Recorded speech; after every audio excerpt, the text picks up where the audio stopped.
Complaints of burns at a local tanning salon leads to new regulations. Summer is winding down. We have all the info on what beaches will remain staffed and which won't.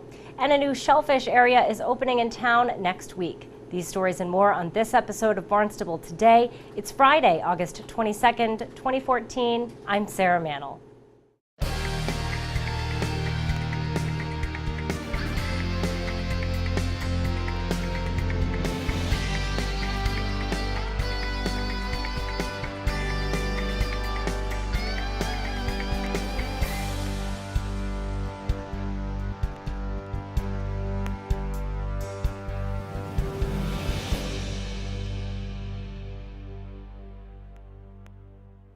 Tanning salons in the town of Barnstable will now need to establish new safety protocol following a show cause hearing for Sun Center 2000 tanning salon earlier this week.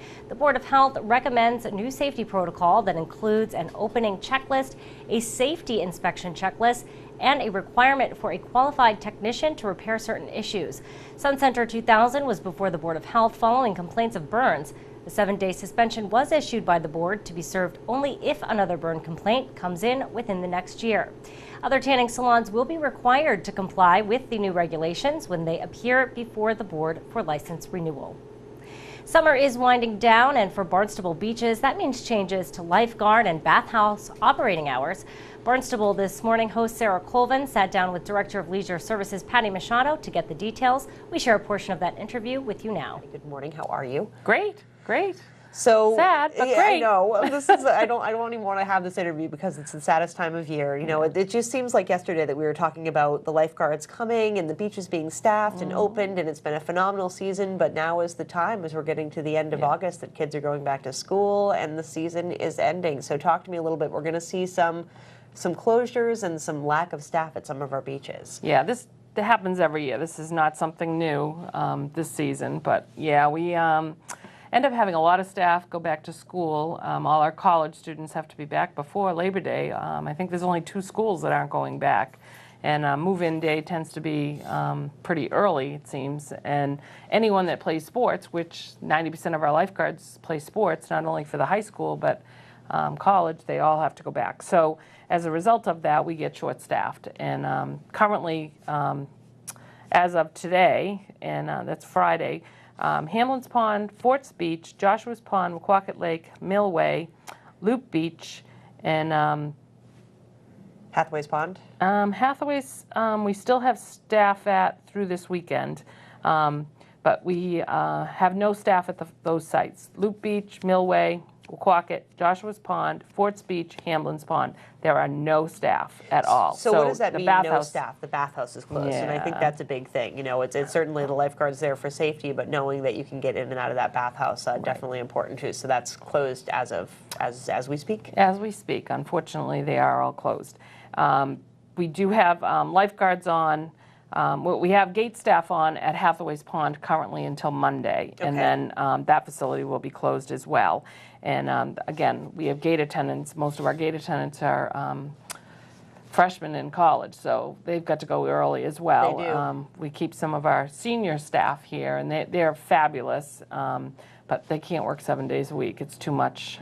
Some of our they're more than retired. They've been they've been out for a while, but they do a great job for us, and we're very fortunate that they step up and work for us a few days a week. And usually they only work 2 or 3 days, but they actually pick up quite a few shifts to help us stay open.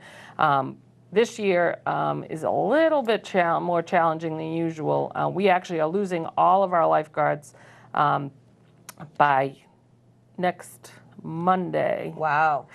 And we're losing, the only beaches that we will have lifeguard staff at is Craigville and Sandy Neck. And that's because those sites are our busiest sites, and that's where we have the largest population. So to try and service the most amount of people, that's how we figure out what beach stays open. All those beaches will be open. There'll be staff on, and we will have gate staff on, and we will have a supervisor on, so they can keep an eye on it. And some of our supervisors actually have water safety knowledge, so they really can help out. And all of our staff has CPR and first aid. But this is the most important thing that anyone can remember. Do not go swimming alone. Make sure you bring a friend. If you're going to go swimming, you need to have somebody that's going to keep an eye specifically on you, and you need to be more vigilant. Everyone needs to be more vigilant, looking out for each other. And the town of Barnstable is really good that way. Indeed. I would have to say that most of our patrons go out of their way to be good to each other, and that's what's nice about living in Barnstable. And really, no matter what shape you're in, it's always, as you say, you need to swim with a buddy. You need to have someone there because you never know what's going to happen. No, you can swallow water. Something can go wrong. A jellyfish sting could be something that scares you. Whatever the situation. I mean, I was a competitive swimmer and I almost drowned. And if someone wasn't there to rescue me, I probably would have. So it can happen to anybody.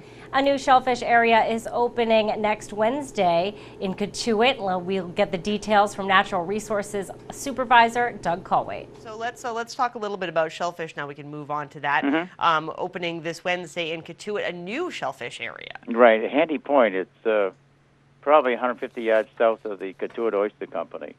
And they've been propagating that off and on for maybe 2 or 3 years. And we're trying to make it a recreational-only area. Because it's not a long walk, or the subsidy is great for raising cohogs and things. So it's sort of exciting for us. There's still a part that's closed. We still have nets. The cohogs aren't large enough, but there's quite a few there, and all of them will be little necks. So it's a popular entity for the public. And where exactly is Handy Point located in Katuitt, Doug? It's if you go down, I think Old Post Road to Little River Road, which will take you right into the Katuitt Oyster Company. And if you're parked in your car looking to the water, it's about 150 yards to your right. Okay, and that is opening on Wednesday. And as you say, that's going to be recreational only. Correct. So, of course, you do need a permit, but it will be just subject to those recreational rules and regulations. Correct, yes. We're just trying to, we have popular oyster fishery and cohog fishery, and we're just trying to supplement and open up more areas for the public, because we have probably 2,500 licenses also. We wanted to give them more areas in reasonable walking distance. Now, Doug, is this a new spot, or is this one that has been opened in the past but just been closed for whatever reason for the past couple of years? Well, the whole side has not been closed for any reason, but it's been closed over the years. But it's been closed recently for us to propagate stock there, because we think that would be a good area for growth and easy harvest for the residents. Great. And so you say little necks are the main stock over there? Correct. Great. So what else do we have going on in the world of shellfishing? Like I just said, that we have quite an oyster fishery and cohog fishery from relays and things. But in September, we're going to be picking up just shy of 500,000 scallops. And it's sort of an experimental thing. We're going to put them in 3 different embayments. And hopefully, as in 20, 30 years ago, we had many scallops. But the vendor we're getting them from has been down here to look at these areas, and he has high hopes for their survival also. So that will be a huge deal for the residents again if it materializes. Right, and that's really something, I'm just thinking about many years ago, that, as you say, scallops were really abundant, and we have not seen them as much. Is there really, aside from the place that we're trying to work on, is there any place right now in town that people can get scallops, or is that really just a thing of the past? There are a few places.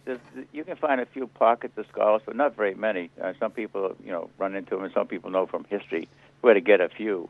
But nothing like it has in the past. But we would like to have this materialize enough so people can buy bacon ahead of time, Sure. And so talk to me a little bit more. And then this is, you say you're getting about 500,000. And then is this just seed? Is this something that obviously is going to take a couple of years before people are going to see results from this? No, the scallops themselves only live from 18 to 24 months. So when we put them in this September, by next November, when scallop season usually opens, they should be ready for harvest, depending on the survival rate of all of them. Great. We're hoping for nothing but the best, but we'll see. We just, like I said, we wanted to branch out, and we just want to keep things. It's always been this way, so we'll continue. We just want to try different experimental things to enhance the fishery. Well, be sure to tune in to our hour-long news program, Barnstable This Morning, weekdays at 7 a.m. On Monday's show, we will chat with Town Manager Tom Lynch, Superintendent of Schools Dr. Mary Schakowsky, and we'll have all the news and information you need. For Barnstable Today, I'm Sarah Mannel.